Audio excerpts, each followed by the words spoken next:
സമസ്ത കേരള ജമിയത്തുൽ ഉലമ എന്നത് അത് നമുക്കറിയാം. അത് മഹത്താവുന്ന വിശുദ്ധമാവുന്ന ദീനിൻ്റെ ഒരു പ്രസ്ഥാനമാണ്. അത്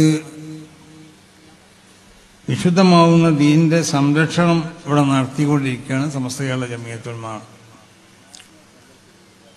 ഭൗതികമായ എന്തെങ്കിലും താല്പര്യങ്ങൾക്ക് വേണ്ടി സംഘടിപ്പിക്കപ്പെട്ട ഒരു പ്രസ്ഥാനമല്ല സമസ്ത കേരള ജമിയത്തുൽ ഉലമ.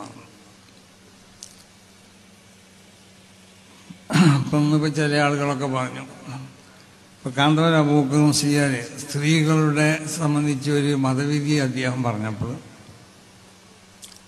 അതിന് ചിലരൊക്കെ പിന്തുണച്ചു എന്ന് പറഞ്ഞു. പിന്തുണച്ചാൽ പോരാന്ന് എനിക്ക് പറയണം. അത് നടപ്പിൽ വരുത്താൻ വേണ്ടി ശ്രമിക്കണം. അത് നടപ്പിൽ വരുത്താണ്ടല്ലോ അവരവരുടെ. അപ്പോൾ മതവിധി പല ഉസ്താദന്മാരും പറയും. അത് പറയുമ്പോൾ അതിൻ്റെ ഇതിലേക്ക് കൊഞ്ഞനം കാട്ടുകയല്ല വേണ്ടത്. അങ്ങനല്ലേ? ഇപ്പം എന്തെല്ലാം സമസ്തയുള്ള ജമിയത്തുൽ പല മതവിധികളും പറയും. അതിനൊക്കെ പരിഹസിക്കുകയും അതിനെ എതിർക്കുകയും ചെയ്യുന്ന ആളുകൾ തന്നെ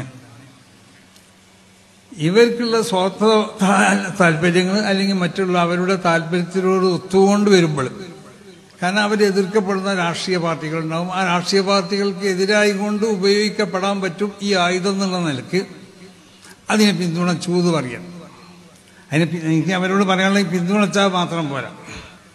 നിങ്ങളുടെ സമ്മേളനങ്ങളിലും നിങ്ങളുടെ മറ്റുള്ള കാര്യങ്ങളിലൊക്കെ മതപണ്ഡിതന്മാർ പറയുന്ന വിധികൾ പൂർണ്ണമായും കൊണ്ടിട്ട് അംഗീകരിച്ചു കൊണ്ടിട്ട്, പ്രത്യേകിച്ച് ഇതുപോലുള്ള വിധികളൊക്കെ അത് സ്വീകരിച്ചു കൊണ്ടിട്ട് അത് നടപ്പിൽ വരുത്താനും കൂടി ശ്രമിക്കണം എന്നാണ് എല്ലാവരോടും പറയാനുള്ളത്, പിന്തുണച്ചവരോട്.